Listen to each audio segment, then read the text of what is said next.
இன்னைக்கு டிவிகேல நிறைய இளம் எம்எல்ஏக்கள் இருக்காங்க. ஆனா நீங்களும் 25 வயசுல எம்எல்ஏ ஆனது. இப்ப இருக்கிற இளம் எம்எல்ஏக்களுக்கு ஏதாவது ஒரு அறிவுரை சொல்றதா இருந்தா என்ன சொல்லுங்க? ஏற்கனவே நான் இதற்காக ஒரு வேண்டுகோள் வைத்தேன். பேரவை செயலாளர் மூலமாக அரசு முறை ஒரு பயிற்சி நடத்தப்பட்டது. அது 2 நாள் பயிற்சி. பேரவைத் தலைவர் அவர்களால் ஒழுங்கு செய்யப்பட்டது.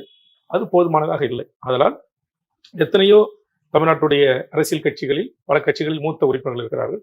அவர்களை கொண்டு புதிய உறுப்பினர்களுக்கு கவன ஈர்ப்புனா என்ன, ஒத்திவைப்பு தீர்மானம்னா என்ன, நேரமில்லா நேரம்னா என்ன, வெட்டு தீர்மானங்கள்லாம் என்ன, சிறப்பு கவன ஈர்ப்பு தீர்மானங்கள்லாம் என்ன, அவையில் பேரவைத் தலைவருக்கு எப்படி கட்டுப்பட வேண்டும், மாண்புமிகு ஒரு உறுப்பினர் பேசுகின்ற போது குறுக்கிடுகின்ற போது பாயிண்ட் ஆஃப் ஆர்டர் என்கிற அந்த பாயிண்ட் பேசுகின்ற போது பாயிண்ட் ஆஃப் ஆர்டர் எப்படி எழுப்பப்பட வேண்டும் என்று சில நிறைய விதிகள் இருக்கு, சட்ட நுணுக்கங்கள்லாம் இருக்கு.